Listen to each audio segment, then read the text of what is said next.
Good evening, everyone. Back to Evermore YouTube channel. It's Chris and Mark back on a Monday night at 9:30 asking the same question we ask every week. What's going on? I'll tell you what's going on. Newcastle United had probably the easiest chance of European football next season closed on them when they got put out of the FA Cup by Manchester City at the weekend, quite comfortably, really. And just when you think it can't get any worse, in the words of Mick McCarthy, it can, because Barcelona are here tomorrow night. That's what's going on. Mark, what's going on with you? That's a nice little easy trip, a nice little easy game to follow up that City game at the weekend. Yeah. Not like playing those easy teams, is there? Those easy teams for Newcastle United. But listen, if you want to be a big club, you got to beat the big clubs. But We'll get into all that. There's plenty to talk about in the world of Newcastle tonight, as there always seems to be these days. So stay with us, guys. There's loads to get into. We are live tonight. Jump in the chat as you always do. It always keeps the Monday night show flowing. If you haven't already, smash subscribe and help get us to the next milestone, which would be 13,000. We're getting there. We're about 250 or something away from it.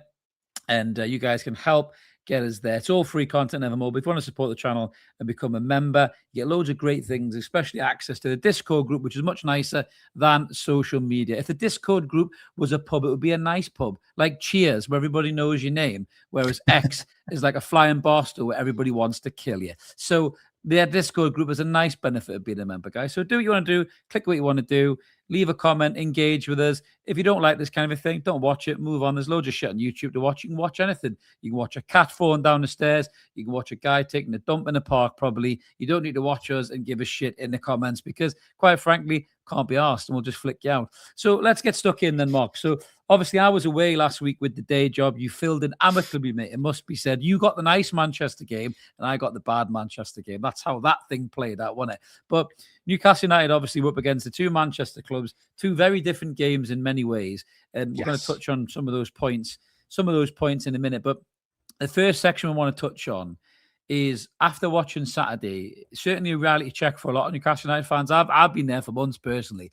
Everyone remembers our CEO, David Hopkinson, going on Talk Sport and giving it the biggin, talking about how in 4 years, that's right, 2030, the Newcastle United are going to be competing for top prizes and be number one in the world of football. Now, he says 4 years, and our survey says light years away. That's right. Light years away is what we'll call this first section, because after watching that on Saturday, we were fucking Buzz Lightyear away from Manchester City. That is for damn sure. Mark has got some more meat to put on the bones in this in terms of the squads and everything else. But two very similarities between these two football clubs. So Manchester City were always kind of circling, the drain around English football. They went down, they come back up. They were always the kind of the bridesmaid, never the bride. The noisy neighbours were always giving them shit and driving past in their flash cars, giving them the fingers with their Rolexes on. Then all of a sudden, Man City won the lottery. They got bought out by the Abu Dhabi group, and they could spend whatever the fuck they wanted to spend because there was no financial restrictions in place. They bought loads of people. They bought, was it Robinho? He didn't even know where he was going. He thought he was going to Chelsea and he went to fucking Man City. He didn't know where he was going. And then they started to buy all the big guns.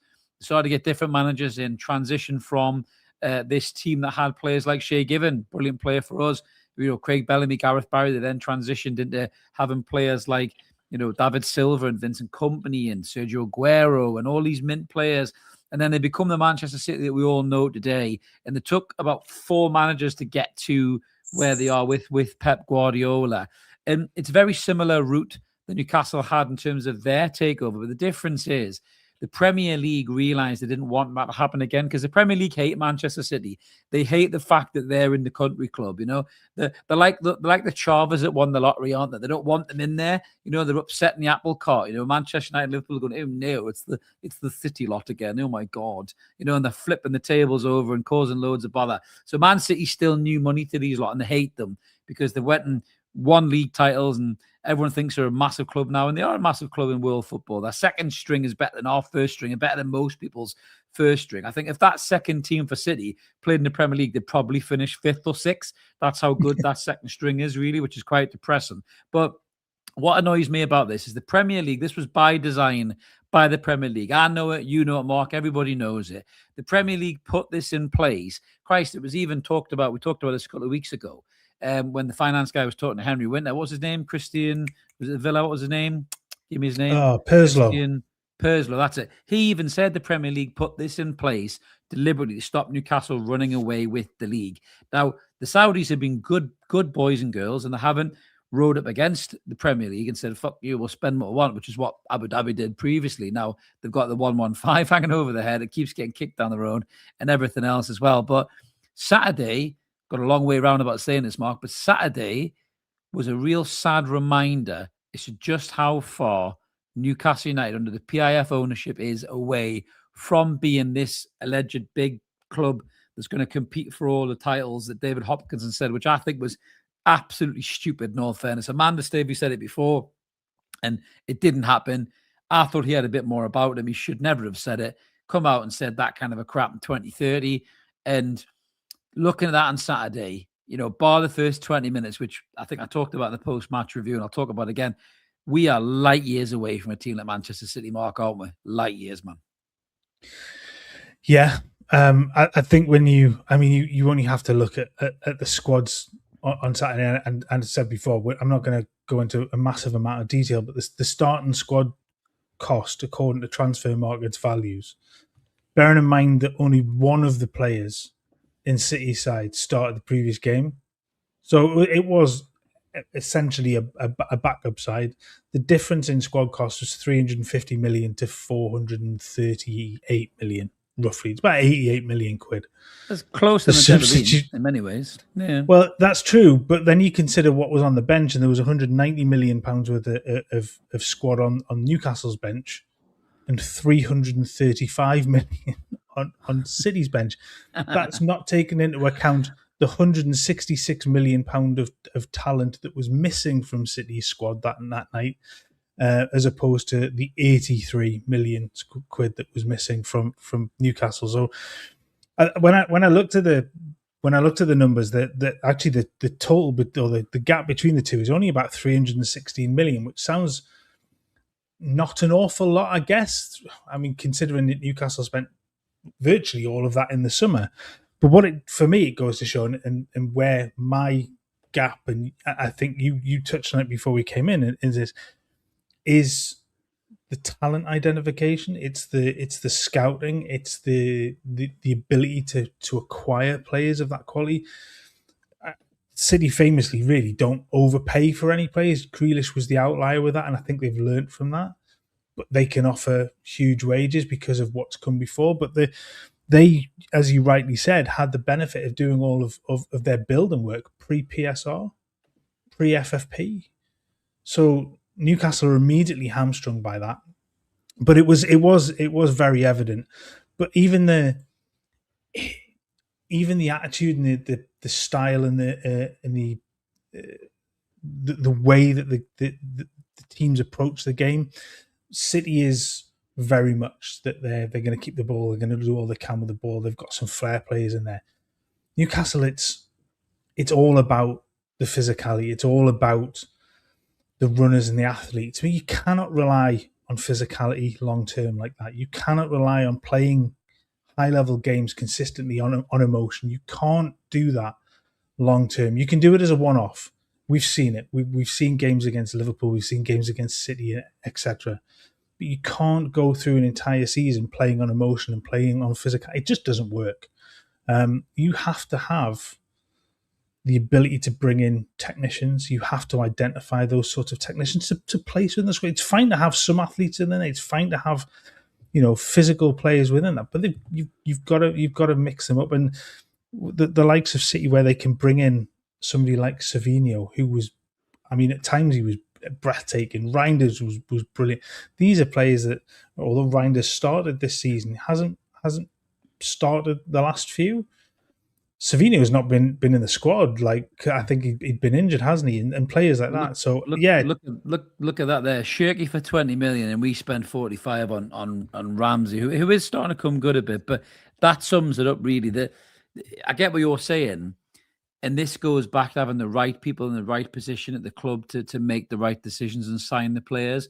Yes, City can offer Champions League and they can offer title chase and signs. They can offer Pep Guardiola, even though he threw a wobbler on the sideline for no fucking reason whatsoever in the game at the weekend, which was just completely stupid in many ways. And the fact that cameras were lapping it up just blew my mind a little bit weird. And then he went off on one in the press conference too, didn't he, about how it was a conspiracy against Manchester City. And you were like, has Pep Guardiola had a couple of lines before the game tonight? What is he doing? Like, he's absolutely off his nut. I don't know what he was doing. Maybe Tinder wound him up so bad that he just flipped his lid, possibly. But going back to the situation, you're talking about squads there and transfer fees and everything else, right? You certainly won't get some kind of weird clouded reality where which pill is it in the matrix? Is it the red or the blue pill that keeps you in the matrix? I can't remember which one it is, but whatever it is, people have taken that pill this season, because you're looking at our summer transfer business, right? Not only is it not good enough, it's completely overpriced. Ian's got a great point there, talking about Shirky being 20 million, and we spent 40 million on Ramsey that looked very much like a pretty much identical player to Willock. Now, if we'd sold Willock, you would have said, okay, that's maybe good business. But we didn't. We kept Willock, which is weird. We blew 50 million quid on Johan Visser, who was nearly 30 anyway. He had no pre-season, and then the knacker went and blew his knee out on a building site playing for Congo. That was a nothing game, really, in many ways, that he could have missed. I mean, he missed the African Cup of Nations, and they didn't miss him. So why the fuck did he go and play in those games? He's now fucked. He like I said in the video for the Barca game, the quickest he moves is when there's cake in the fucking cafeteria and the training pitch. He looks with 3 clem overweight. His movement is so crap that I don't honestly. I'm actually putting him in Emmanuel Riviere levels of bad. That's how bad he looks on the pitch. Honestly, I'm not joking. And I was excited when we signed Johan Visser. And then, Bry's got a great comment there. Jonathan David was on a free, man. Like, what were they doing? I know there was nobody in positions and all that, but Steve Nixon was there. He was the guy that signed Botman and Bruno and played a part in the Trippier deal and all of that. There were good players we signed when this guy was in the scouting position. So why was he not either more heavily involved, or did he suggest players and they didn't listen? Like the Trafford thing with balls that up. So we've ended up with Ramsdale on loan. I don't mind Ramsdale as a keeper, right? But he's nowhere near good enough. And if you believe some of the journalists who are plugged into the club and seem to get most things right because they're pally with him, they're saying that Ramsdale's going to be sent back in the summer. So the guy who's now starting between the sticks is not going to be here next summer. And the guy who's meant to be the number one goalkeeper, fucking drops more bloody crosses, than a bloody shaky waiter drops plates. You know what I mean? You think, what's going on here, man? It's just like the whole thing's a fucking mess. And he's talking about us being up there with the best of the best by 2030. And do you know what? I'm going to spit some reality here for David Hopkinson. Not that he watches this, right? You're not going to be up there challenging for titles, challenging for Champions Leagues with Nick Pope in goal, Dan Burn at centre-half or left-back, Joe Willock in midfield, Jacob Ramsey or Anthony Elanga on the right wing. You're not going to be there with those players. Kieran Trippier at right back at 35, 36 years old. You're not going to be a top club with those players starting game after game after game. If they were coming in for FA Cup games, if we were playing Wrexham or Mansfield or something like that, and a Trippier was to come in, or a Share or a Burn, I'd say, yeah, I get it, because they're still valuable squad players and you got to rotate. You can't burn players out. We've got Barca midweek or whatever. But these guys, Mark, they're playing Premier League, they're playing FA Cup, Carabao Cup, Champions League, and Eddie Howe's playing the same group of players over and over again. And he whinges that they're fatigued. And you're like, mate, rotate it, change it. And what disappointed me again at the weekend, I said this, you said it in the preview, right? I mean, how can you think you're going to put Nick Voltemada into midfield against Manchester City and he's going to get anywhere near the ball? The poor lad was passed around. It's like he was watching a game of tennis. He was just moving his head left to right as the ball zipped by him, and then he gets pulled off the pitch. He doesn't even get a chance to go up front in the game. And I just don't understand what the manager's doing, And then I see the quotes pre-Barca, we need a strong physical game. You're like, fucking hell, this guy's more physical than Olivia Newton-John was. You're like, mate, get some tactical nous in there. Get a player that can get a foot on the ball and do something. I know we're missing Bruno Guimaraes and Miley to an extent, but fucking hell, man. Like, I said this in the preview, and it sounds really negative, right? But listen, I didn't take the pill that kept me in America because I'm in Zion eating shit out of a tin. That's what I am because I see the real truth in this situation, right? You honestly think that even Joe Linton and Tonali and Ramsey, do you think they're going to get anywhere near Pedri in that midfield? That kid will pass that ball around them like they didn't even know he was coming. It'd be like a gust of wind. They'd be like, whoa, fucking hell, what was that? And the ball would have went past them and they'd be in on goal. And all of this running around and charging back and forward and strong athletic performances. And, we were really strong and quick in the game. You couldn't get a hold of the ball anyhow, and we've lost 3-1. That's all I see in the Barca game. And I'm so fed up with it all, man. Like you say, Mark, there's a place for athletes and pace and power in a team. The course is a place for that. You want that. Having pace up front is great. Having physicality in midfield is great, especially when you're chasing the ball and you need to win it back. That's great. But the games when we have to break teams down, where's the technical elements of that squad? It's so out of whack. We'll get into some of the names that are being linked for Newcastle next season. Honest to God. Like, wow, these names, I've seen somebody's throw them in the comments already. Believe you me, I'll get into them. How uninspiring are the names that are being linked, and you feel European football just slipping away from your fingertips already. And you're thinking, is this the level of player that we're going to be able to get?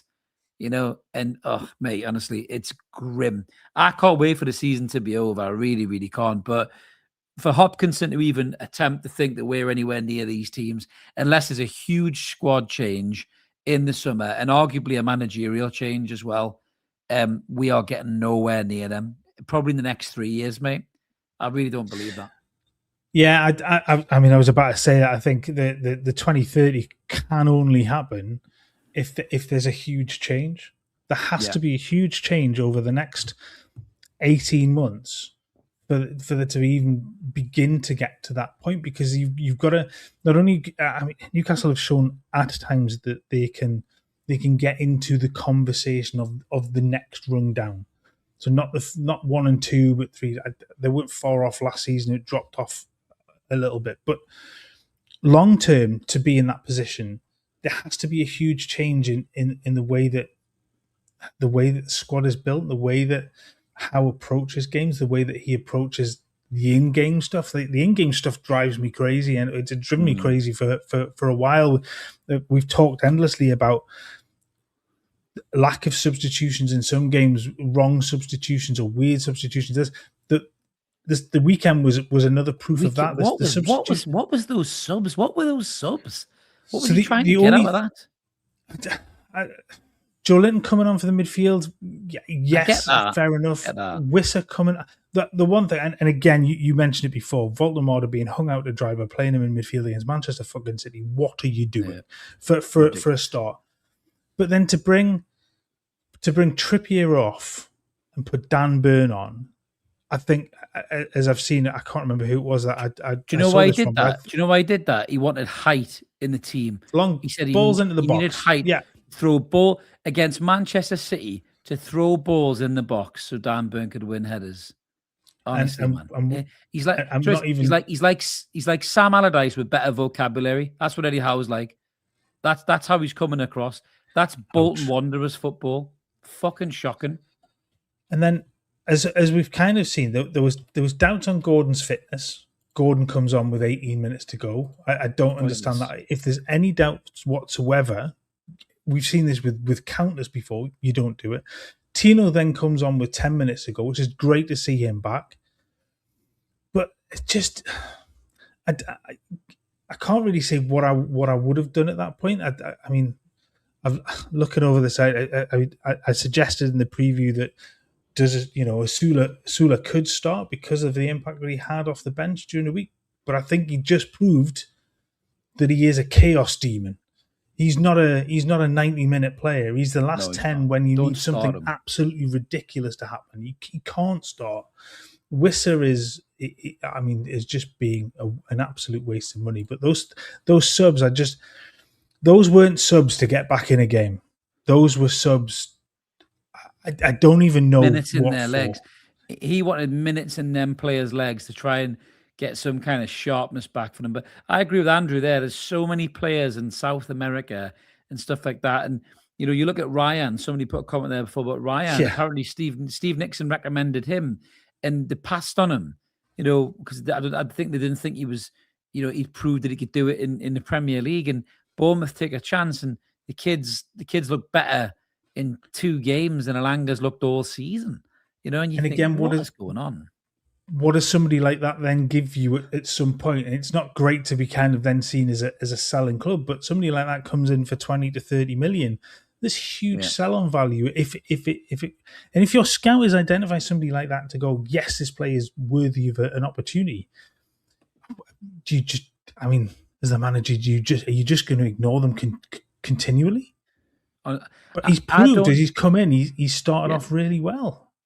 I don't think I've seen a Brazilian player signed from the Brazilian league go to a European team and be bad. I don't think I've ever heard of it. I think most of them have made profits on them. I can't remember any Brazilian players that have been that bad. Refresh my memory. In modern times, I'm talking the last kind of 15 to 20 years, 25 years, I don't remember any of them being that bad. I really don't. I'm struggling to find one. No. I really, really am. Just you probably get a worse Brazilian in a fucking beauty parlor, to be honest. The other point I wanted to make about the game, and it was about the start. I think Newcastle started off really, really well, but again, all that energy, all that physicality, all that emotion that went into the opening part, you can't continue that on. And there has to be a way that you then manage the game. And both the players and the manager are guilty of just not being able to manage games well enough. And Newcastle went the first 27 minutes of the game, they had 8 shots at goal. In the next 63 minutes, they had 3. Yeah. Well, 3 shots at goal. And 2 of those were from outside of the area. And the other one was Joe Willox that he puts over the stand. And that has to be where the going into the summer, going into the next couple of years, that has to be where Newcastle change, and they have to look at what they do around the players managing the game. How does that change? We'll get into the transfer targets in a bit, but how does that change when the manager has so much control over what's been happening in the transfer market? He wants big, strong, tall lads from Bournemouth and Brighton and Spurs and players that he's had at Bournemouth once upon a time or whatever. He wants that. So even if Steve Nixon goes, listen, I've just been to Brazil and I've just seen this kid who's better than Hendrick, better than R9 was, he's unbelievable, right? And he goes, well, do you know what? I'd rather have Dominic Solanke. What the fuck does Steve Nixon do about that? Or what does any scout do about that? If the manager's not interested in giving the kid a chance, or we'll sign him, put him in the under 23s, he scores like 14 goals in 3 games, and Howe doesn't play him. What do we do about that? And who's accountable for that? Who's accountable for that? Because he's not accountable for it. If you listen to some of the fans and certainly the media, he's not accountable for it.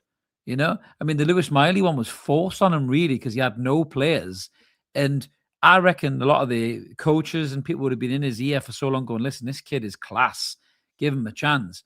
And it was almost forced upon him. And Lewis Miley grabbed the opportunity. He was excellent, But, you look at some of the young players like Alex Murphy did quite well against Karabag at centre-half and left-back. Never seen him since. Song Soo did excellent in pre-season. Straight back into the reserves. Leo Shahar got all of 8 minutes. Made them count. I thought he looked quite composed and looked steady. But he's not getting a chance. He'd rather play a 35-year-old for 3 games a week ahead of Leo Shahar. As Bri says there, he'll be gone in the summer. Watch that one come back to bite us. He's probably right. Leo Shahar may go and play might sign for a Brighton or something like that. And, Hertzler will go, yeah, I'll give him a chance. And all of a sudden, the kid's got something, and who's accountable for that? For me, it's Eddie Howe's accountable for that. Yes. Because if you're bringing in young players and they're doing well in the reserves and they're training with the first team and they're holding their own and they're good enough to be on the bench, why are they not good enough to get any minutes? I don't understand the guy's mentality. And he seems to want to keep these players back for forever and a day in the hope that they're going to do really well. And people go, oh, we did it with Lewis Hall. Like, Lewis Hall was playing well at Chelsea, man, when we signed him. Like Lewis Hall had already played in the Premier League and the Champions League at Chelsea and looked good. He come to Newcastle, looked a bit off defensively. So I can understand keeping him back a little bit. But some of the games Byrne had at left back when Hall was rotten in the reserves, Mark. I mean, God, do you remember them? Yeah. I think I need therapy to forget some of them. Like one of them, fuck me. Yeah, one of them, even Alanga looked brilliant in it. So that kind of tells you. But I think accountability wise, yes, you actually when you and I think one of the comments that I've just seen in the chat here, and it's from Pont Mags about it shows that Howe's learned nothing from his. I agree with that. I agree with Summer. That. I'd almost continue that point in saying that I've talked for 2 years about, you learn from mistakes. You learn from, absolutely he was. But he wasn't when he went to Lyon. He was good at Lyon. He was shite when he talked to us. So that's my point. That's my point. Yeah. But how I've talked about having to learn from the mistakes that he makes with substitutions or lack of substitutions or his in-game man. He's not a young manager anymore. No. He's managed hundreds and hundreds and hundreds of games. Yeah, he should have learned by now, got a bit better, you'd think. There absolutely comes a point when you look at, he's done a fantastic job. Can he improve himself? Mm-hmm. He went away after Bournemouth and seemed to have reinvented himself a little bit. Came back and he looked. And I'll give him credit for that. I'll give him credit for that. He deserves credit for that. And the job that he's done has been absolutely phenomenal. But there was always a thought in my head when he came in was, he's the first of a rung of managers. He's the first step on the ladder to greater success, and he's probably gone above and beyond where I thought he might have done at first, and that's all credit to him. I'd agree with that. But he has to, and I'll say he has to learn. He has to implement other ways, other options in his squad. He can't just rely on the same thing over and over again and have one deviation from it, where against an Arsenal you stick 5 at the back.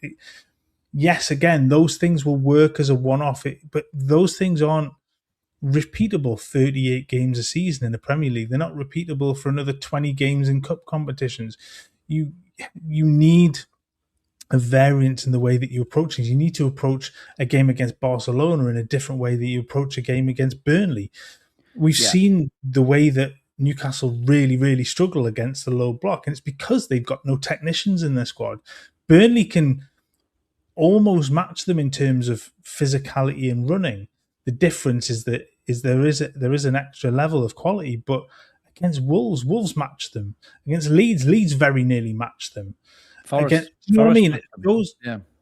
So that he has to learn. He has to do something with his squad that's different to what he's done now. And will he listen? Will he look at what's there and reinvent that squad and potentially by selling a couple of the bigger players and bringing others in?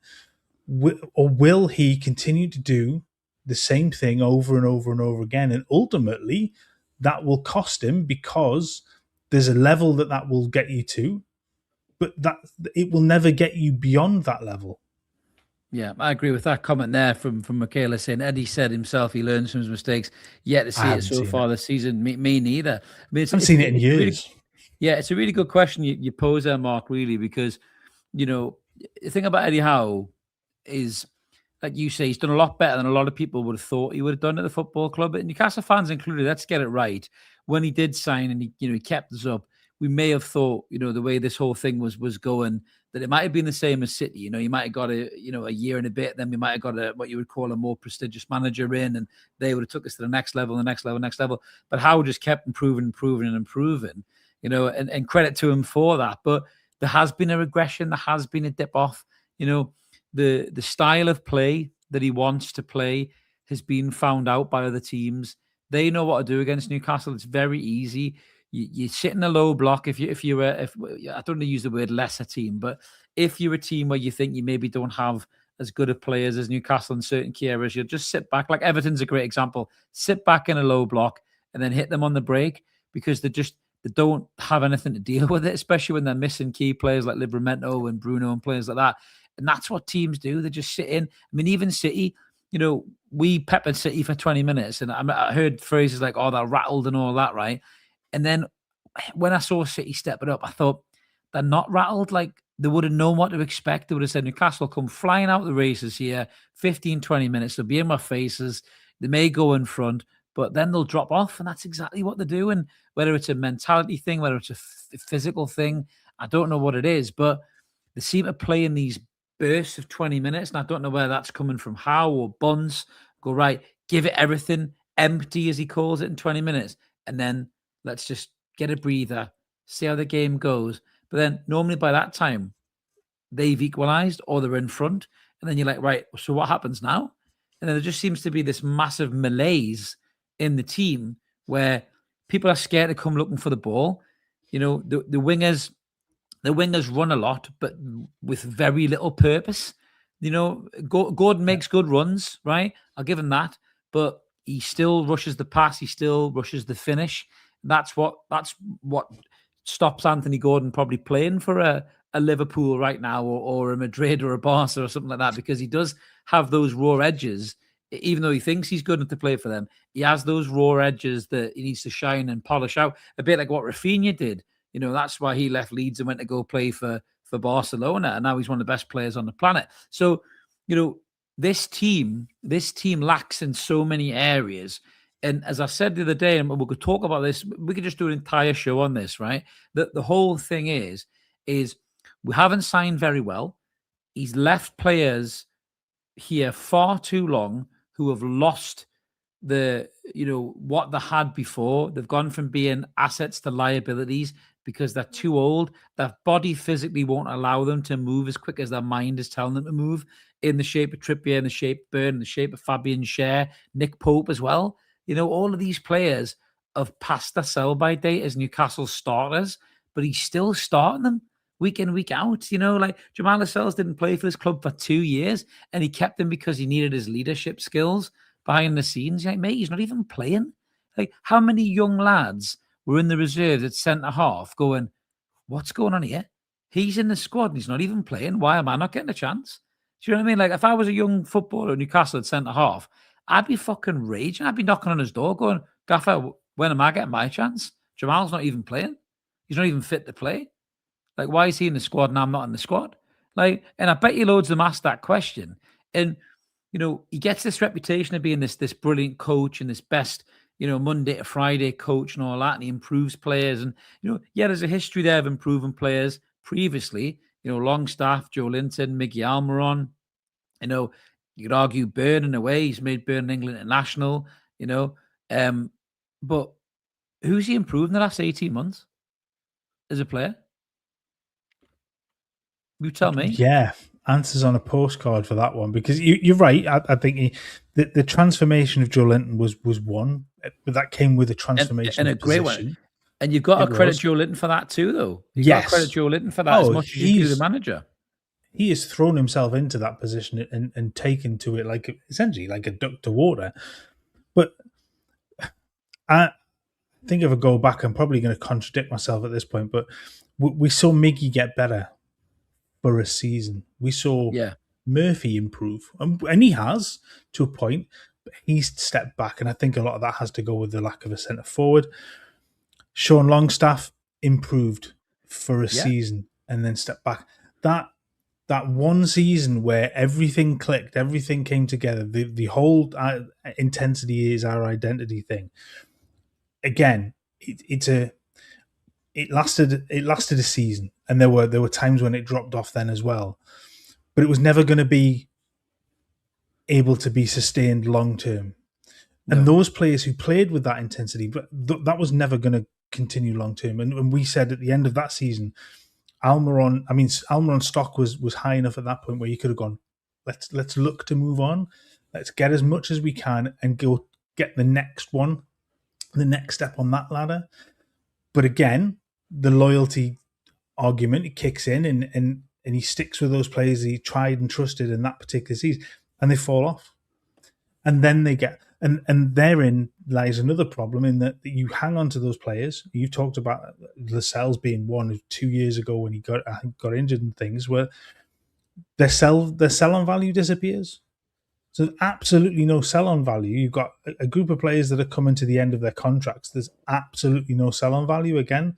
So being able to then regenerate the squad with those players, you can't, because you're going to have to spend a hell of a lot of money to replace the Crafts, Lascelles, Shahs, Trippiers, etc. in that, where you're just not going to bring in any money from them. So the only way to do that is to then go, we have to take one of the big boys and go, you're on your way, we'll get some money in for you, and we'll use that money to do, which is sensible in that respect. Yeah. But it comes from a point, the fact that the squad's been, I guess, mismanaged from an overall point of view, because you've hung on to players for far too long, and you lose the opportunity to be able to make anything out of them. Yeah, I mean, it's a fair comment there. Mr. Newcastle had a comment there about the fullbacks have improved, especially Hall. So I'll give him that. Lewis Hall has improved massively as a player. So we will give him that. I mean, I think Livramento was fair enough. A very talented player at Southampton, wasn't he, as well? But the problem is with Livramento, he's injury prone and looking like he's destined for Manchester City. But yeah, we're kind of done enough on this section, I think. But just it's frustrating because I don't know what this team is anymore. I don't know what the identity is. I don't know what it's trying to be. It's not a pressing team. It's not a technical team. It's a team full of athletes, yeah, but they just run around with no real purpose. There's no quality on the final ball. There's with the exception of Tonali sometimes, and Bruno when he's fit. There's no quality on the ball. Whatever chances we get, we generally fuck up. And we've got no centre forward. We signed a kid for 65 million quid, and he clearly doesn't want him, or didn't want him, or doesn't know how to use him. And I think the kid will be gone in the summer. Wissa is an awful signing, and he's not going to get any better. He's not going to get any better because he's 30 now. That was his last big move, and that injury has done him in. Willis Sula, as I said, has all the ingredients but no recipe. There's no strikers coming through, and even if there is, he won't play them. He'd rather play a left winger up front who scored one good goal, one goal in open play in a year or whatever, and that doesn't make any sense to me. So it is frustrating. I still think he won't be gone, Mark, in the summer. I think they'll keep him, but I don't trust him to spend this money wisely. We'll talk about transfer targets in a minute, because if that's who we're going for, I definitely don't trust him to spend the money wisely. But we'll move on to the next section, which is something that's had everyone's tongues wagging this week. It's ticket hike. So if you hadn't seen this already, Newcastle United have put up the season ticket prices by 5%, I think, for normal seating areas, 15% for the Platinum Club areas. But sadly, and not particularly great either, I think they've ended up putting the disabled fan ticket up by 25%, Mark, hasn't it, really? And this is all on the backdrop of no European football probably next season, or maybe conference at the best, if you can possibly get that. So you'll have a bunch of part-timers from fucking Uzbekistan coming to play St. James's Park, and you'll be paying more for your ticket. I know football clubs have to generate revenue and everything else, and there's been lots of takes on it. A lot of the fans who are just very accepting of anything that the club do, they don't challenge it, they don't question it. It's a bit like The Simpsons, isn't it, with Malibu Station? They go, look, she's got a new hat, and they just go and buy it because they bring out another kit at a training top or something else. But, there's a real valid point in this now, that the increase in match day revenue, given the finite number of seats at St. James's Park, and there was a lot of controversy about that as well with the Manchester City game, which we'll get into in a second. But even increasing it by 5% or 15% is going to add such minimal increase to the revenues. Where's the training ground sponsor? Where's that? Where's the training kit sponsor? Where's the new training ground naming rights or whatever? That's big money. That's the kind of money that helps the revenue boost, especially if you don't get European football in the season. putting up people's tickets at a difficult time where cost of living is still a problem. I mean, there's a fucking war going on. Inflation is going to jump through the roof, and people are going to be even more skint than they've ever been. And for Newcastle to do this, I just think it's bad. I saw a great comment. I don't watch them. I sent you the TikTok short, didn't I? And somebody actually said, make no mistake about it, they're not putting this up because they have to. They're putting this up because they want to. And I don't think it's a good move, Mark. But what's your take on the ticket hikes? Well, I think as I saw somebody's comment, I think the rises themselves will generate less than 1/3% based on their annual overall revenue. So it's not really generating a whole host of revenue for them to be able to then put into the club. Going on from that, they would make more from an extra sponsor, from a couple of extra sponsors. Do you know what I mean? There's less of an impact from match day revenue putting that up than putting the ticket prices up. And one of the dangers of doing that, and I get it, there's arguments to say that increase isn't an awful lot for the standard ticket. It works out at a couple of extra quid a game or something like that. But that all adds up over time. The disabled discount, they were reducing from 50% to 25%, but essentially, or was it? It worked out as about a 50% increase for their tickets. It was a 25% change in the discount, but works out about 50% rise in the tickets. And I'd heard that they're reducing, or I don't know whether I've heard this wrong, but reducing the family area as well, so that those tickets can then be used for other obviously other patches, and we'll see more and more of the. I guess we'll see more and more of the tourist fans, the ones that will spend £200 or £300 on a ticket or more. To do you know what I mean? So there's those things will generate a little bit more, but I just. For the very little it gives you, and I know the club have to create revenue streams from everywhere, and with inflation, tickets go up and stuff. But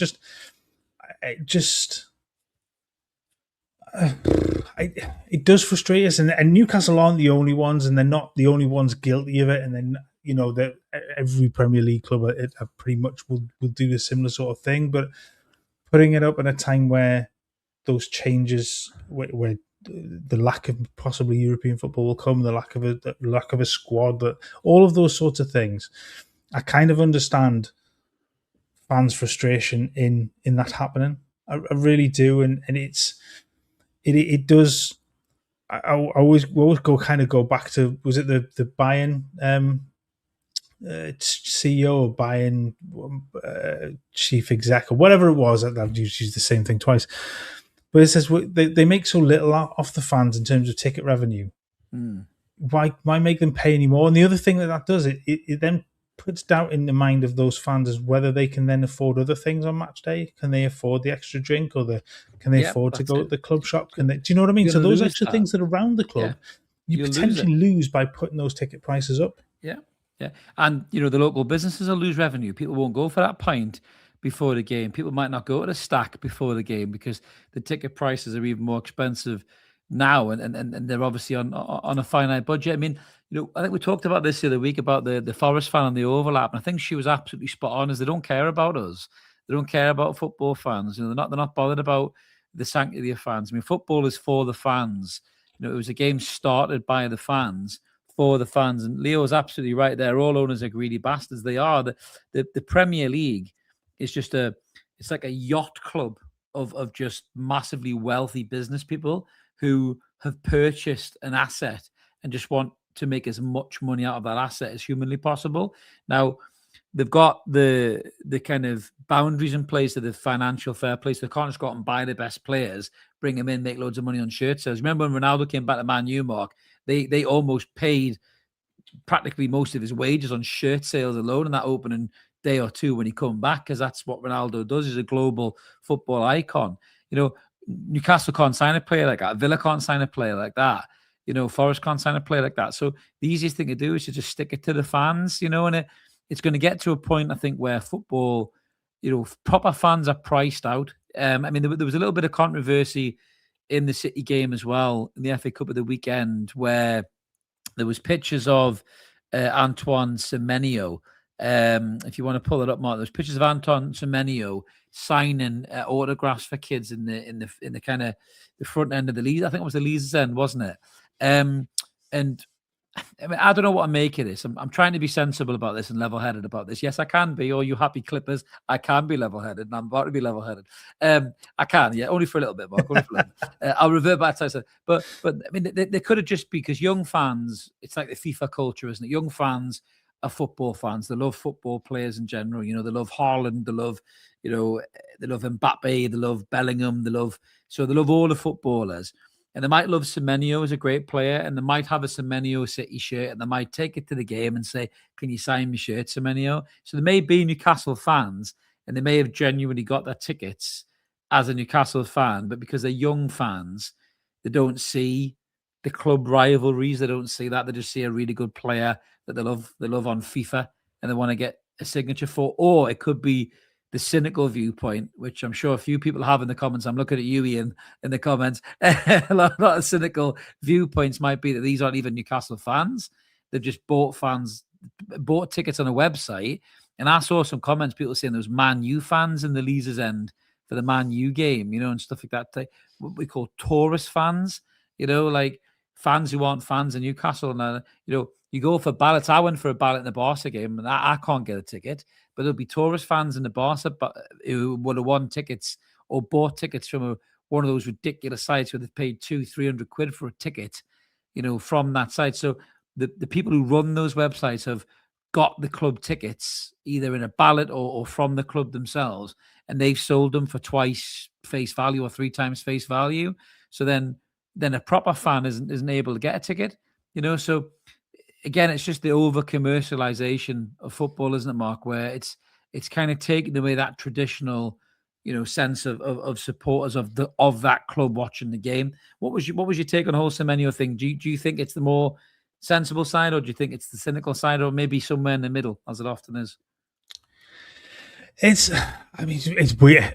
It's very weird to see an away shirt in a home area of the ground. Now, I saw one comment that suggested that the area that it came from was an area that had been given tickets for City's sort of family, friends, that sort of thing. Right. Okay. But surely, if you're doing that, then they've got access to the players, the group anyway. So I'm not sure I buy that argument. But it is weird, and you're right. There is that sense of some fans will follow a player and they'll support the team of that player wherever they go. A little bit like F1 at times. You follow a driver, and if that driver changes team, then you follow them as a fan in that regard. It looks wrong. Like, and I get it. It is a group of kids. If it was a group of 30, 40-year-old blokes, I'd probably you might be a bit concerned. Yeah. But just, I guess there's a little bit of an optics thing with that. Is if they are home fans in the home seating area with an away shirt, like I do find that a little odd. I must admit, but yeah, it doesn't. But look I can't great. be too harsh with it being kids. I can't be too harsh on. No, but we've got kids, mate. We're dads, you know what I mean? And if our kids like football, and again, like I say, because of games like FIFA and stuff like that, and the ability to watch football so globally, maybe they just really like Semenyo as a player, and they think, I'll get his autograph while he's there, type of a thing. And it could just be that, but I think it's just like everything else, in terms of the optics, as you say, in terms of the feeling around a club this season, that feeling of kind of that things are just drifting away. You know what I mean? And I just think every little thing. It's like when you're in a job and you start to get annoyed in the job, or you don't like the direction of the company, or your gaffer's a prick. Everything sets you off. A tiniest little thing sets you off. You know what I mean? And it's kind of like that when Newcastle. I mean, I think even that little image is setting people off.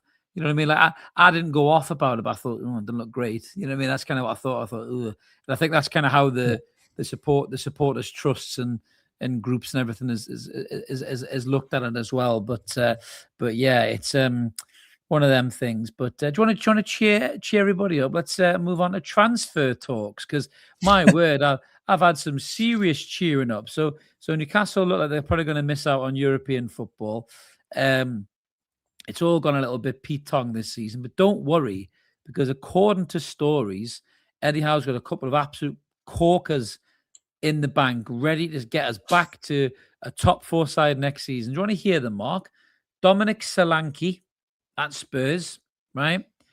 And Marcus Tavernier at Bournemouth. I mean, if them two aren't going to get you back in the top 4, I don't know who is, mate. And on top of all that, Sandro Tonali apparently is being looked at by Real Madrid. Tino Livramento is either signing for City or about to sign for City, or they're just negotiating the fee. Honestly, what on earth is going on? If they're the players that we're after in the summer, mate, honest to God, like I'm just going to, I don't know. I don't even know what to think about next season. If we go and sign Dominic Solanke and Marcus Tavernier in the summer, fuck me. Like, where do we go with that? Two things on those. One, Tavernier's 26, so he comes in for a 5-year contract. He's going to be hitting 30s by the time he comes to the end of it. Again, coming back to sell on value, Solanke's worse. It's 28. Not exactly set the world alight. He's had injury issues this season. He looks decent at times. Both ex-Bournemouth. Exactly. Both ex-Bournemouth, which part of us doesn't believe half the links in that regard, because they're easy links, because they're ex-Bournemouth players, and it's easy for press and for players to go, oh, Newcastle are looking at this particular player because there's a link in the past to them. But neither are making, neither set the world on fire. No. They're solid. They're not top 6 players. Squad players, fine. Not starters. But no way. How much are those squad players going to cost? I mean, Solanke was signed for 60 million. What's he going to cost? I mean, unless Spurs get relegated. Well, I think Spurs will go down. We'll talk about that in Out of Toon, but I think Spurs are going to go down. I generally think that. I think they're slipping fast. But if they don't, what's he going to cost to get out of Spurs? He's going to cost 60 million again. Like, they're going to want their money back. They're going to want to try and recoup most of it at the very least. So get that. You're in a conversation then again, almost in the Wissa regards, where 28, 29-year-old player for 50 million plus. No. Like, unless they are world-class level and they sort of hit that peak, you're not going to get that for that amount of money. I understand that before everybody shouts at me. But I'm sorry, but you have to be looking at then the younger sort of players to bring in to grow, to sell on, or to ultimately become the face of the side. You cannot be going from a front line where there's Wissa, Waldemar and Gordon to Solanke. I mean, just instills no confidence whatsoever in the next phase of this project. Absolutely not. Super chat in from Caius. Thanks for that. But he says, sadly, these are the only players that we can attract. He's right. John says Trossard as well. See, I like Trossard as a player, but this is about. So I'm saying this is 3 or 4 years too late. We should have tried to sign him when he left Brighton. I mean, as well, he looks like he hasn't slept in like 3 months straight, does he? Then bags under his eyes, mate. I mean, wow. I mean, get an eye mask or something. Surely you can afford it. Maybe we should look at Spence from Spurs, says Will, as long as he can tie his shoelaces, mate. Graham says, Chris, that's how could you forget about that? Graham says, Chris, that's the sort of players we're looking at if we don't get Europe, but we should be looking at Europe's upcoming stars. Absolutely. Go to La Liga, go to Brazil, go to Serie A, go to Ligue 1, man. There's better players there for half the cost that would help us, improve that squad. I mean, Leo's saying there, Tavernier is 26. He's valued at 40 million.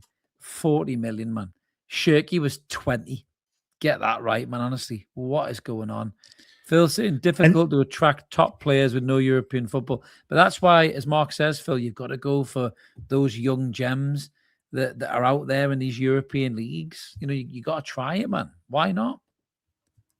I guess there's the argument as well for those younger players is, and it's going to sound awful, please don't hate me for it, but they'll see it as a stepping stone to a Barcelona, a Manchester City, a Madrid. Do you know what I mean? Yeah. But by bringing them in, you then can create a new a new sort of ethos within the squad of it's young, it's hungry, it's going to go places. And if they can improve year on year, then you get to the point and potentially get to the point of where Hopkinson wants them to be in getting into those challenging areas by growing those players over the next 3 or 4 years. It's possible. But ultimately, with those, you can then go, well, we'll bring them in for 15 to 20 million. We'll sell you for 60, and we'll bring in somebody who's ready-made to go and battle in these competitions straight away. Do you know what I mean? It just like Alanga. We sold Minter for 30 and spent 55 on Alanga. That worked well, didn't it? That's not worked very well at all. But again, like he was. I don't know what they've watched for 2 years with him. Really, I really don't. And he had a good spell. He had a good spell off a particular type of centre forward. Newcastle didn't have that. They don't have that style of play. Well, Liam Delap's another one they've talked to. I like Liam Delap. Now, I thought he made a big mistake going to Chelsea in the summer, and there's still a player in there. And if we sign Liam Delap, maybe he'll trigger something in an Alanga or something like that. But let's get it right. Liam Delap is not going to fire you at the fucking top four, is he? Do you know what I mean? You need someone who's got a little bit more than that. Paul's made a great point. Brighton, Bournemouth, and even the Mackhams seem to have found good players without European football. It's absolutely right, mate, 100%. You know, because they've gone and scouted in leagues. I mean, you know, like a lot of the African players, teams would be like, I don't know about that, you know, because the African Cup of Nations is there. Look how good they've been for Sunderland this season, you know, and then they managed the AFCON absolutely fine. John was saying we need to sign up Antonio Mango to our scouting department. There isn't a young player who doesn't know. I tell you what, I do like that kid's content. I've been watching a couple of his videos recently. He is a good lad, Jono. It's a good shout that he does it very well, does the lad, does it very well. Great channel. If you haven't checked him out, by the way, go check him out. He's one of the better ones out there. Not scared to pull a manager up either and give him a little bit of criticism, which I think is when you should criticize him, Mark, as we always say, you should have the right to criticize him. Equally, when he's done well, praise him. You know, yeah. You know, I got some stick the other day for saying bring Gordon on, and fair play to the lad who gave us a stick. He actually sent us an email and apologized, which was very, very good of him. You know, and you know, we've let him back in, so he's the only one who's been a prick that's been unflicked. So well done, mate. You've gone down in history.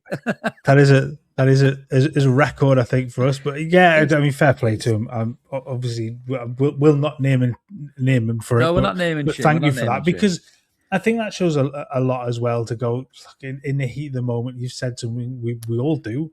We've put something down we don't like, and look, it's one of those. And I think he's in the chat tonight, so good to see him. We're always willing to be nice, like you know what I mean. If you're gonna be a dickhead, then fine, bye bye. Yeah. But like if you, we all get.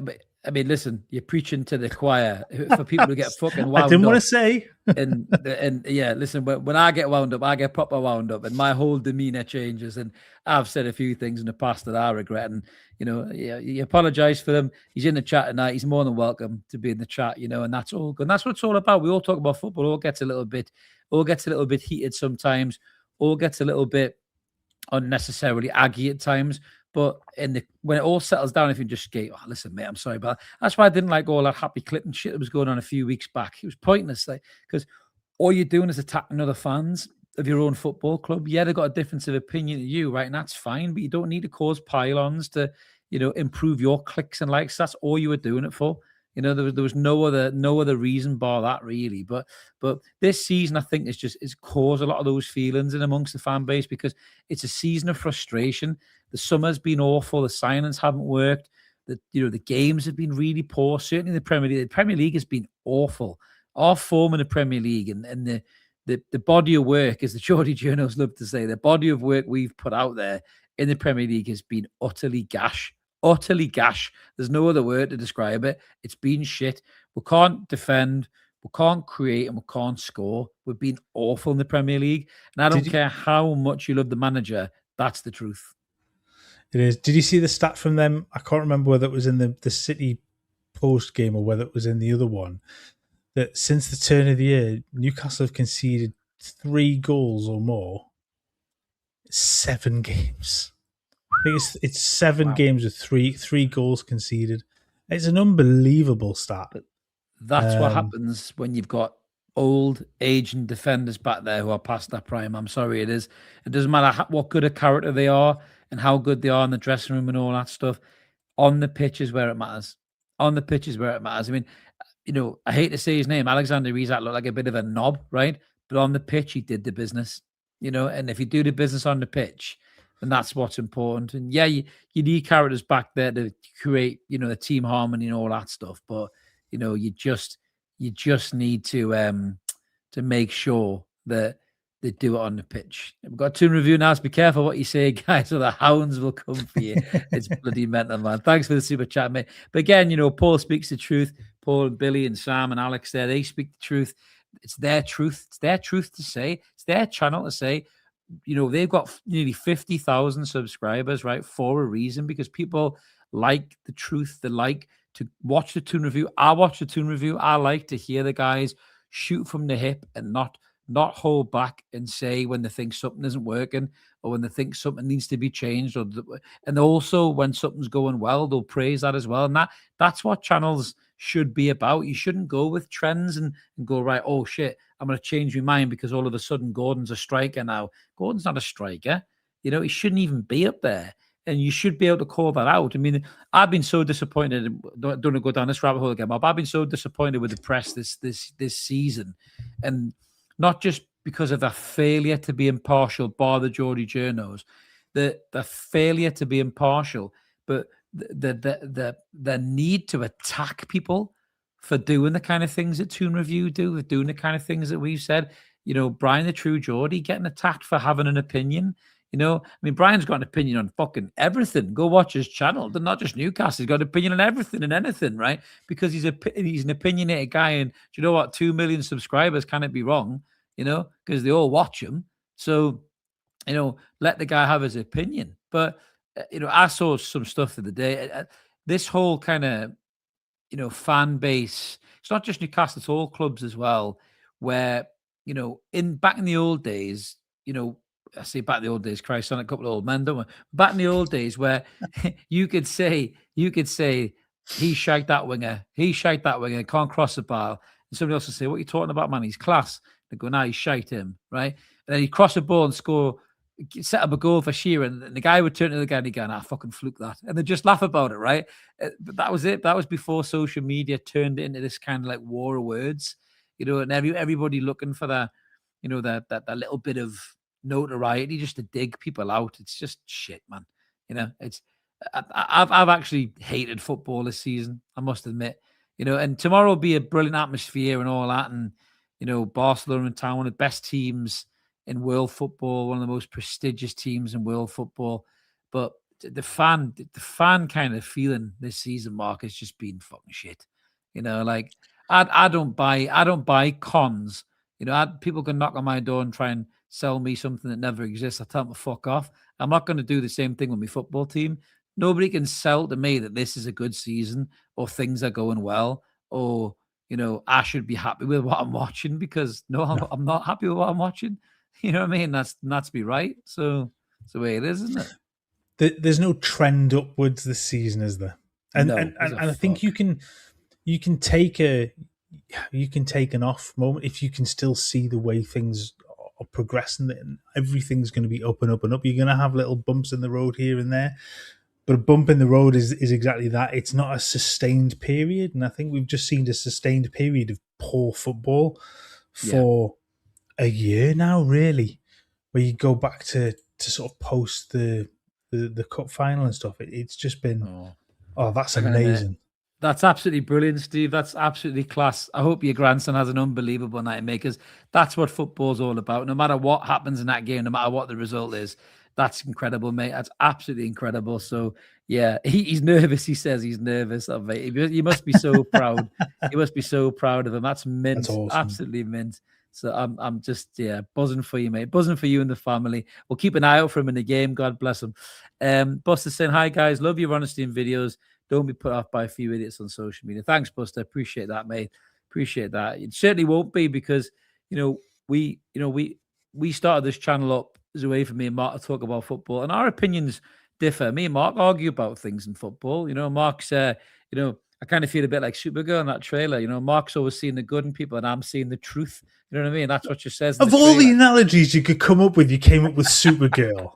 I tell you what, if I look like Supergirl, we'll probably get more subscribers and views. I think, maybe fair, but that's a different story for another day. But no, that was just that line because I was watching it with the kids the other day because they're excited to see it. My girls, but you know, it is. You know, you often look for the kind of the nice side of things, and I'm just a cynical bastard and always looking for shit and pragmatism in scenarios and stuff like that. But it works, you know. And then we change and we have a giggle about it and all that. But that's just football. Football's a polarizing topic, you know. And I don't know when that became taboo. I really don't. And it's just crap. I don't like it. Like, if somebody wants Eddie Howe sacked, right, then fine. If somebody doesn't want him sacked, then fine. Why can't we both just support the club and have a different opinion? We can all exist in the same space. That's the point, isn't it? And we all used to exist in the same space. It just used to be called the fucking pub. Exactly. Do you know what I mean? How many times? The number of times we've actually had arguments in a pub over football. Absolutely. Back. Granted, I'm going back 20 something years, but that's long time ago. But we all did it. Like, we've all been there. We've all had an argument with our over football and the fact that you love a player and I don't, and all that kind of stuff. Yeah. Thanks, Kai. No, Kaz. I was Supergirl, not he was Superman. He was Superman because he's the nice one. Watch the trailer. Oh, do you know? I genuinely, I got that. I thought you'd like me to Supergirl. No, I was Supergirl and you were Superman. So she says that. I don't mind that. So she says that in the trailer. She says he sees the truth in people. Sorry, he looks for the good in people, and I see the truth. That's what she says in the trailer. So quite good, actually. It's made by the same people who made Guardians of the Galaxy. Yeah. It was made by the same guy who made Guardians of the Galaxy. It looks quite good in the trailer, to be fair. So I think that'd be a good movie. Not that I'm doing a movie channel, Leo. Don't get excited. Not yet. I'm just talking about a movie. But yeah, so yeah, that should be a good movie. That. But yeah, so move. I'll take being Superman. There you go. Well, I'll take being Supergirl, mate. No doubt. Less of that. Let's move on.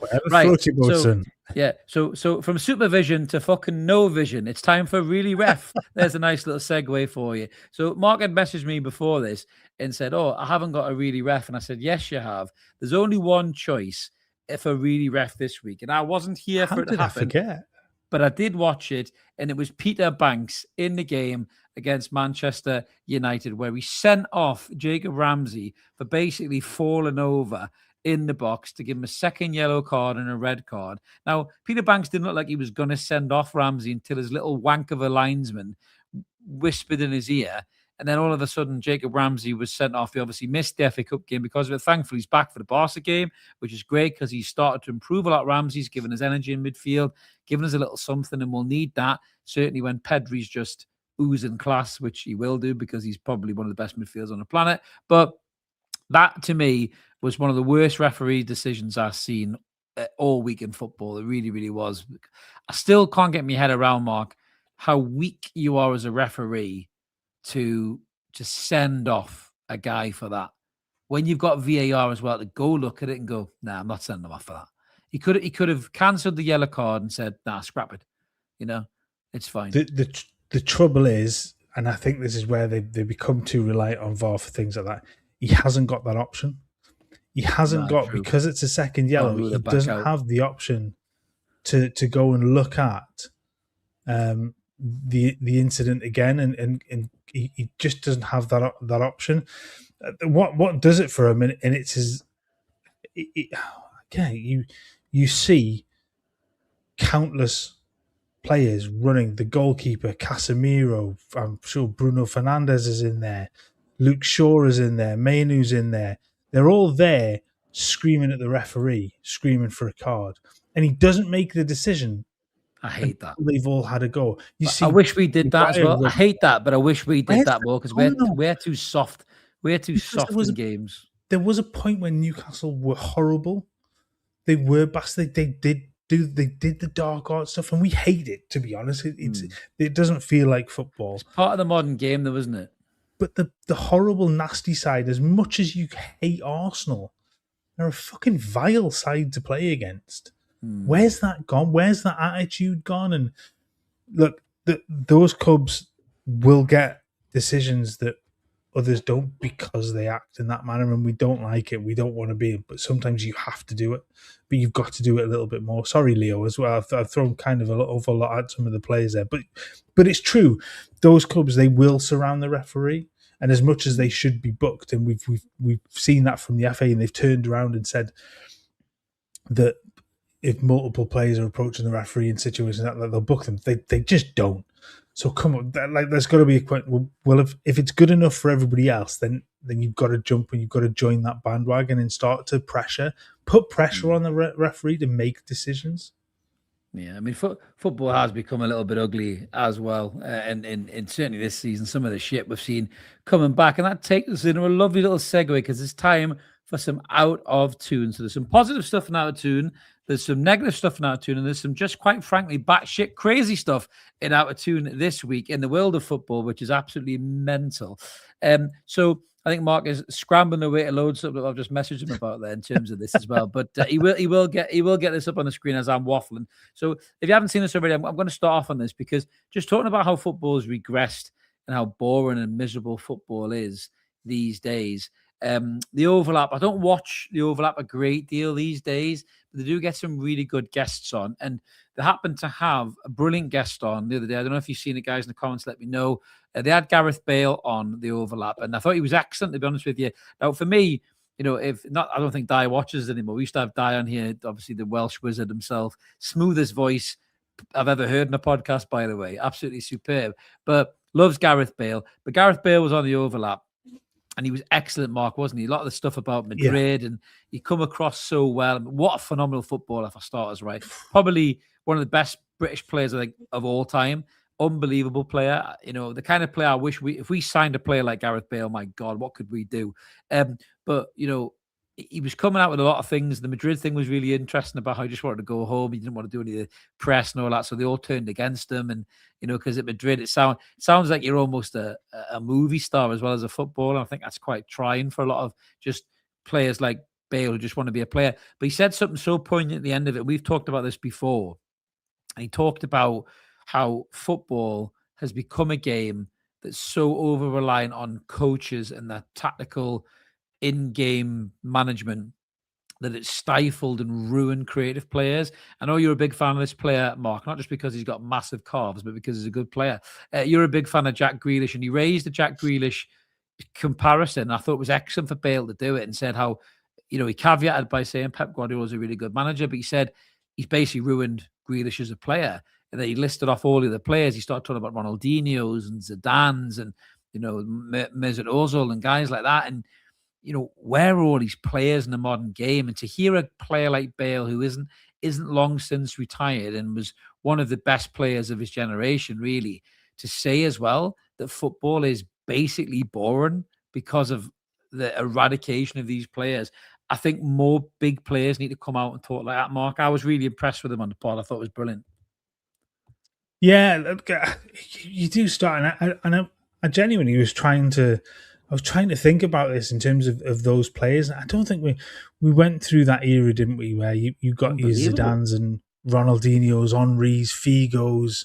Yeah, we went through the likes of Zlatan, Dennis Bergkamp, Zlatan, Ozil, Del Piero.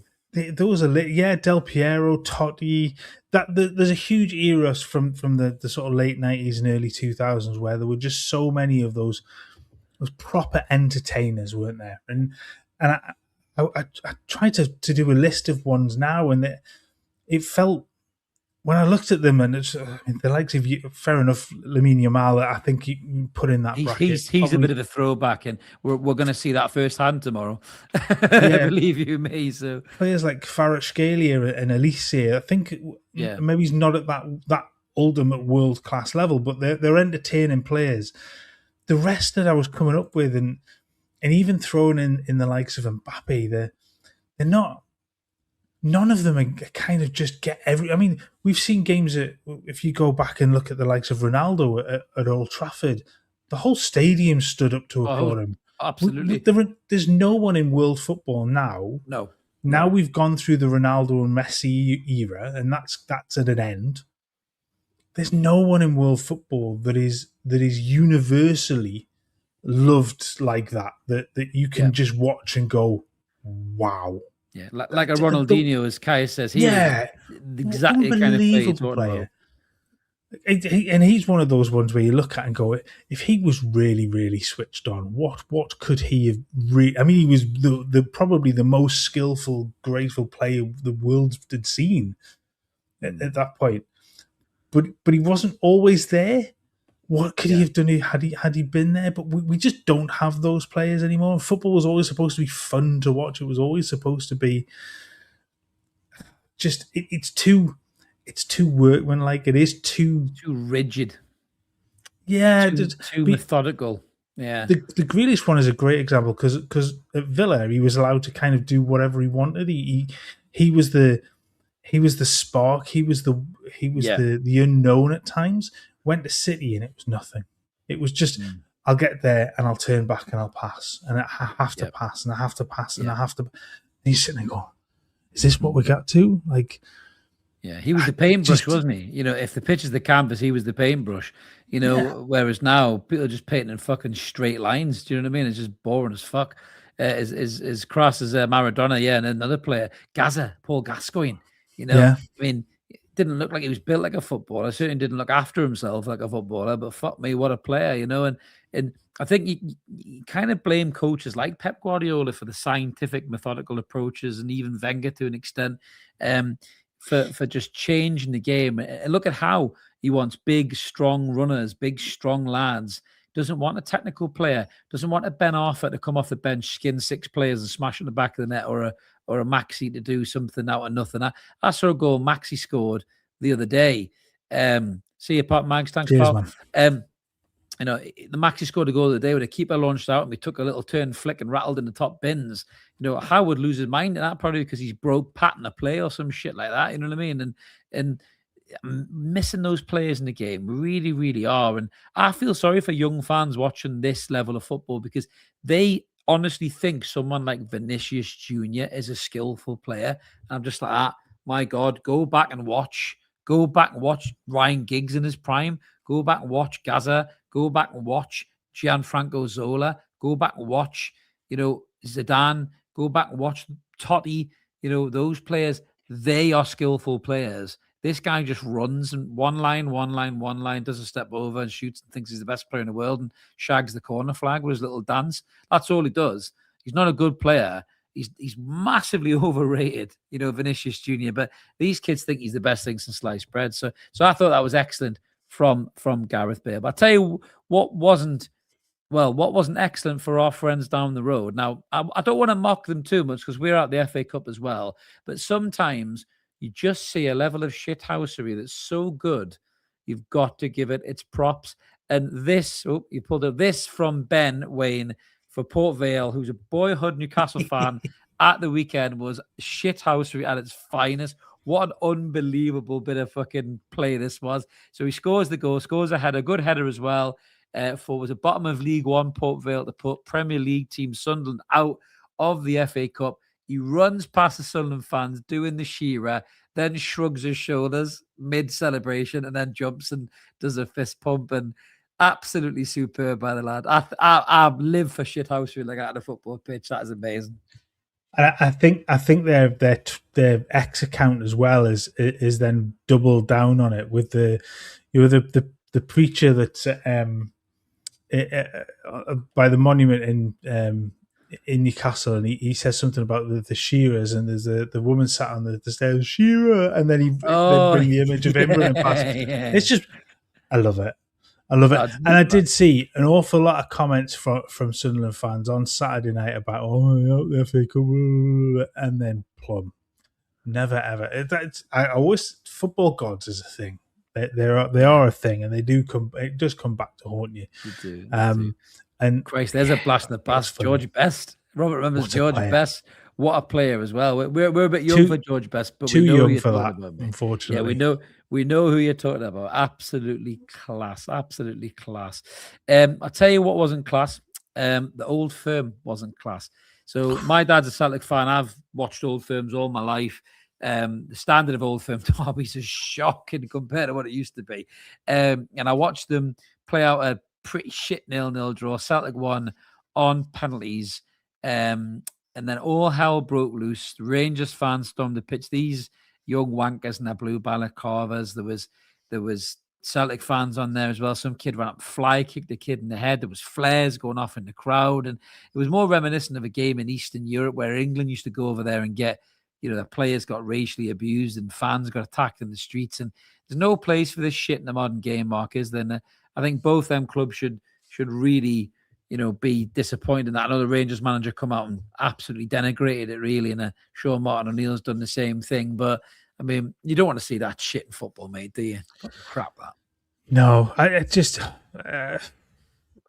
the days of kind of pitch invasions. It's always looked upon as a dark day for football when there's a pitch invasion. Yeah. Sometimes they're worthwhile. That we saw we've seen one in the FA Cup third round, didn't we? Where Palace were put out, and those types of pitch invasions with pure joy. It's pure. This is just, I mean, to end up with this size like that. And what are you doing running on the pitch for a penalty shootout win like that? I mean, that was pathetic in itself. The Rangers fans then coming on the pitch and causing problems, and then it's just ridiculous. It really is. Yeah, I mean the way cameras are in games now at the minute, I think they'll definitely get named and shamed and fined and banned from clubs and everything else. The ones who can be identified anyway, which was is absolutely rubbish. But I'd say it also is rubbish. Wrexham were playing in the FA Cup, and it looked at one point like they might do something. Great goal to get themselves ahead, got themselves back to 2-2, and then Chelsea took it over and beat them 4-2. But there was the commentary from Ryan Reynolds and Rob McElhenney, all the love-ins and everything else going on with the and that's the wrong one, isn't that? Swansea, that that's the wrong one. So you left that one in. No, but that's the Wrexham commentary that they're gonna do against Swansea. Sorry, that was that was it from last week, I think.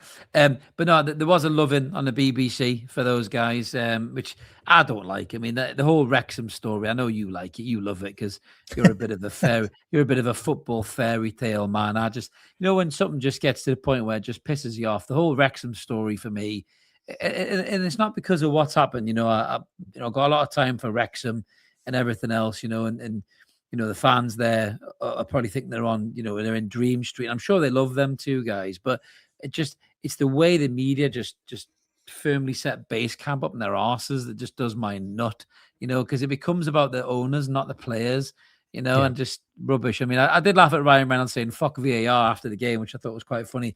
But yeah, I mean, it was unlucky for them to be put out. As Leo says there, they'll be in the Premier League soon. They probably will, because they'll all be about the revenues and everything else. So they will, and a huge help when he says it takes it away from the players and things like that when they consistently focus on the owners. The job that Phil Parkinson has done has been unbelievable. I know he's had the back, and I know he's had the more money than anybody else at the lower levels, I guess, at times. But to keep that going and to get promotion after promotion after promotion and keep doing that, I think is genuinely an outstanding job, even with the finances in that. It's not easy to keep that going. Yeah, I mean, to be fair, lower league football can be very entertaining, and there was none so more entertaining than this, which my mate sent me, actually, to be fair, which big shout out to Stewie for sending me this. The Leyton Orient steward had his football boots on watching the game to the point where the crowd started chanting, "He's got boots for his birthday, boots for his birthday," and that was absolutely fucking superb. That's the good side of football fandom, isn't it? Because I'm sure all the other stewards were pissing themselves at the crowd singing that, and I loved that. Absolutely brilliant. That is football fans at their best. We've seen them at their worst. Things like that, yes. Football fans, but it's just, but it's the quick thinking of football. I've always said a football fan's wit is better than almost anybody else's because it's so quick. And something like that, just brilliant. And he's put himself in that position, and it looks so out of place. A nice white shiny boots under what he's wearing, but I mean, just well done, the fans. That's brilliant. Yeah. Absolute shocker. Absolute shocker. We're sticking with lower league teams. One of the lower league teams has been bought out by none other than KSI. So YouTube royalty KSI, who's gone on to do loads of stuff, to be fair. Bloody sport and drinks. He's a judge on Britain's Got Talent. It comes across as quite a nice kid, to be fair, KSI. I've always quite liked him. But he's bought Dagenham and Redbridge. He was sitting in the crowd with Andy Carroll the other day. So yeah, I don't know what the score was, but so he's bought Dagenham and Redbridge because didn't he play as them on Championship Manager, one of his early YouTube streams or something like that? That's why he kind of fell in love with them as a club, or there's some kind of nice story like that behind it all. But I don't mind that. That's quite a feel-good story, that, to be fair. So well done to KSI for buying the daggers, mate. Well done. Yeah, I think he's put a stake in them rather than buying them outright. I think the title of that's slightly misleading, but it's one of those where it's a club that struggled financially in the past, and it's nice just to, I guess, for somebody to genuinely feel good sort of story around it. You can guarantee that in a couple of years' time, once I've had a couple of promotions, Chris will be like, "Yeah, I don't like this fairy tale story anymore. It's just Hollywood stuff again." I've got no problem with that, right? Because that won't be as high profile for people to shove that tongue so far up his arse. Very true. To talk about it like the Wrexham story was. Yeah, you're right, guys. There's no Snoop Dogg at Swansea. I want him to change their name to Swinizzles or something like that. That's what I want him to call him, because that's the kind of shit Snoop Dogg would pull out. So I'm all in favour for that. But I tell you who's not had a good week is old former Chelsea defender Philippe Luis, who actually got binned, believe it or not, after his team won 8-0. So he was the manager of Flamengo, and just hours after his side smashed Mardaria 8-0 in the to reach cup final of all things.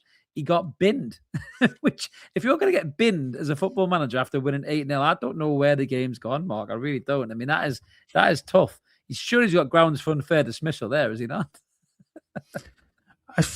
I mean, when we see some batshit crazy things, I think they lost a couple of finals or something as well. And honestly, when you've won 8-0 and you've got to a final, that you kind of and I think it was 11-0 overall over the two legs. Wow!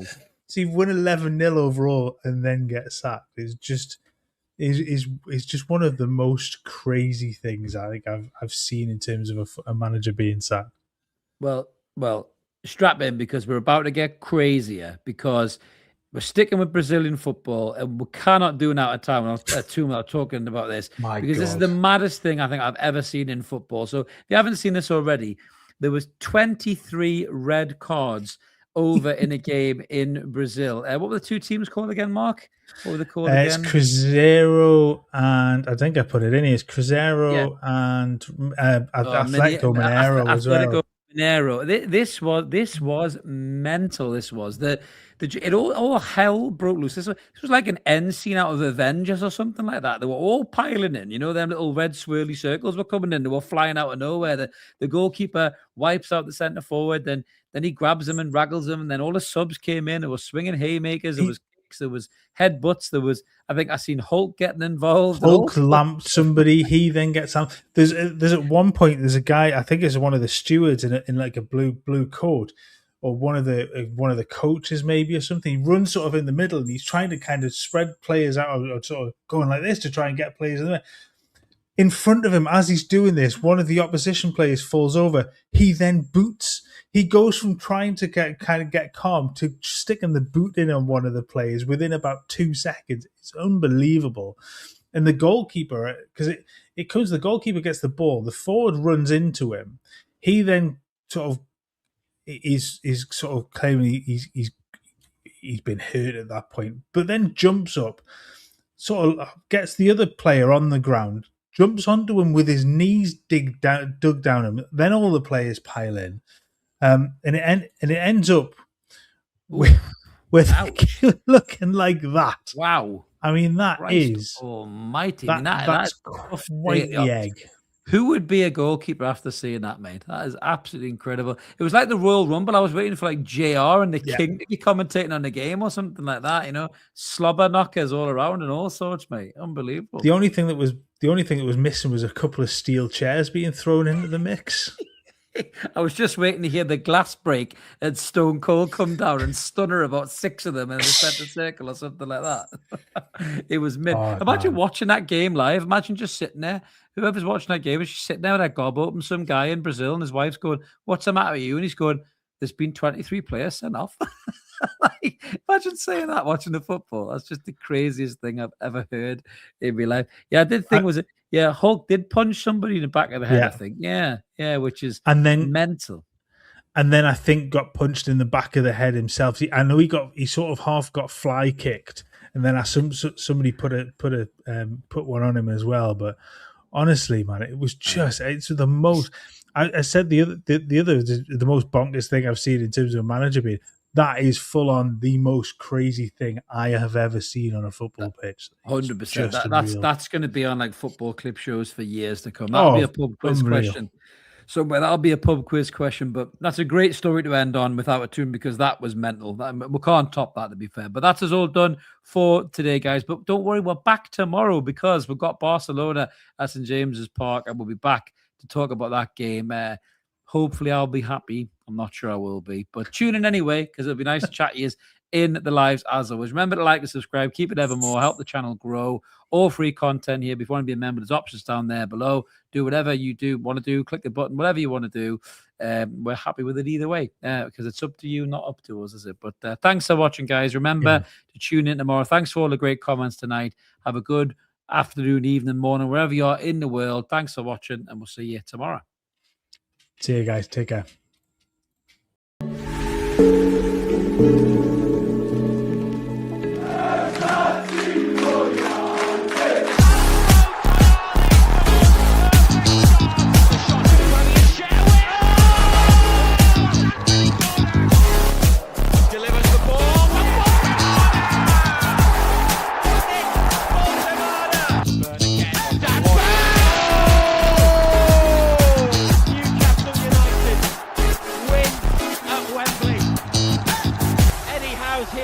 Celebrate. They have done it.